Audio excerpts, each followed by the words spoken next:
السلام علیکم دوستو، آپ دیکھ رہے ہو قرآن ریسرچ ٹی وی۔ کائنات کی عمر کے ساتھ ساتھ زمین کی گردش میں بھی فرق پڑ رہا ہے۔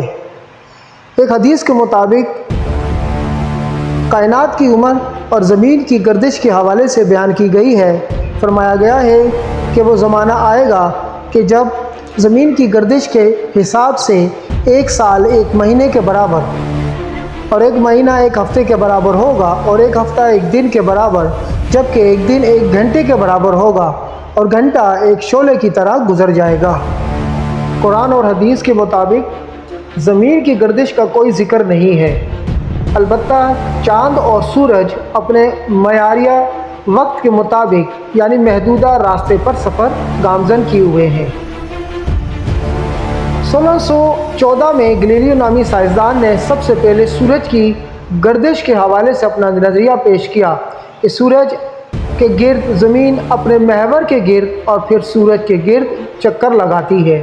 اس وقت کے کلیساؤں نے اس کی بات کو تسلیم نہ کیا اور اس کو طرح طرح کی سزائیں دی، مگر اس کی موت کے بعد پھر سائنسدان اس بات پر متفق ہو گئے کہ زمین سورج کے گرد گردش کر رہی ہے، اور اسی گردش کی وجہ سے دن رات وجود میں آتے ہیں۔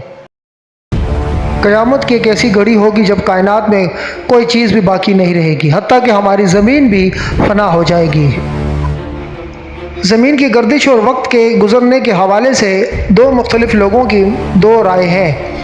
پچھلے وقتوں میں لوگ کے پاس اتنی مصروفیت نہیں ہوا کرتی تھی کہ لوگوں کو وقت بہت ہی طویل لگا کرتا تھا، جبکہ جدید سائنسی دور میں انسانوں کے پاس وقت دیکھنے اور وقت کو محسوس کرنے کا ٹائم ہی نہیں ہے۔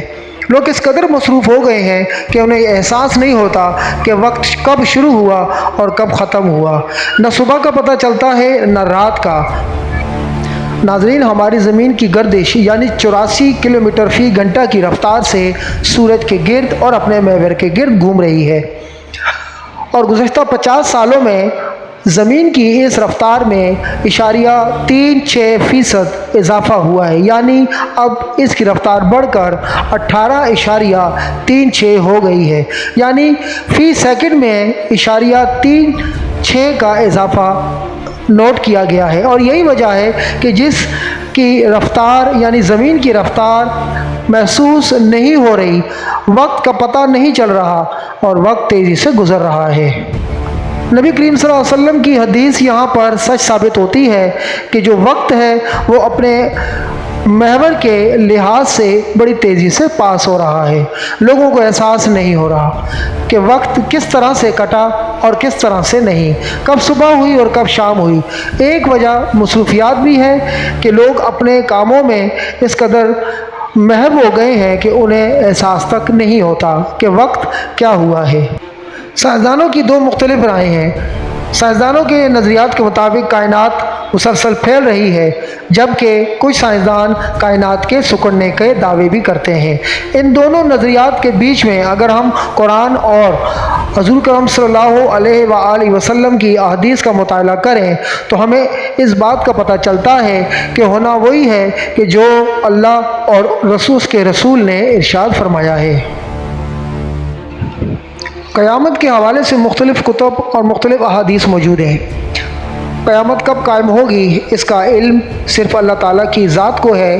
ہاں، نبی کریم صلی اللہ علیہ وآلہ وسلم کی احادیث مبارکہ سے ہمیں چند اشارے اور نشانیاں ملتی ہیں جو کہ موجودہ زمانے میں عیاں ہو چکی ہیں۔ اب کچھ ایسی نشانیاں ہیں جن کو علامات کبریٰ کا نام دیا جاتا ہے، یعنی یاجوج ماجوج کا خروج، دجال کا آنا اور امام مہدی علیہ السلام کا نزول ہونا، اور پھر اس کے بعد حضرت عیسیٰ علیہ السلام کا ظہور ہونا۔ نبی کریم صلی اللہ علیہ وآلہ وسلم معراج کے شب جب اللہ تعالیٰ سے ملاقات ہوئی تو آپ صلی اللہ علیہ وسلم نے اللہ سے پوچھا کہ میری امت کے لیے اب کتنا دن ہے؟ تو اللہ نے ارشاد فرمایا کہ تمہاری امت کے لیے 1 دن ہے۔ اس پر آپ صلی اللہ علیہ وسلم نے اللہ تعالیٰ سے دعا فرمائی کہ یا اللہ میری امت کو تھوڑا وقت اور دیجیے، تو اللہ نے آدھا دن مزید دے دیا۔ اگر دیکھا جائے تو حضرت موسیٰ علیہ السلام کا زمانہ تقریباً 2000 سال کا ہے اور حضرت عیسیٰ علیہ السلام کا زمانہ 600 سال تک کا ہے، یعنی 600 سال کے بعد نبی کریم صلی اللہ علیہ وآلہ وسلم دنیا میں تشریف لائے، اور تا قیامت جو سلسلہ چل رہا ہے یہ 1444 یعنی 15ویں صدی میں ہم داخل ہو چکے ہیں۔ اگر اس حساب سے دیکھا جائے تو دنیا میں ایک دن یعنی 1000 سال کے برابر ہے۔ اس کا مطلب یہ ہوا کہ 1000 سال ایک دن پورا کر چکے ہیں اور ہم مزید 500 سال تک آگے بڑھ رہے ہیں، تو اس طرح یہ 1500 سال کا عرصہ گزرے گا۔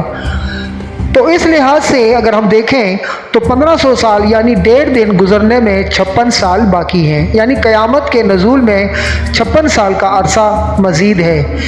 اور وہ علامات جو کہ قیامت کبریٰ کے لحاظ سے بیان کی گئی ہیں ان کا نزول قریب ہی ہے، یعنی امام مہدی علیہ السلام کا نزول، دجال کا خروج، یاجوج ماجوج اور حضرت عیسیٰ علیہ السلام کی آمد۔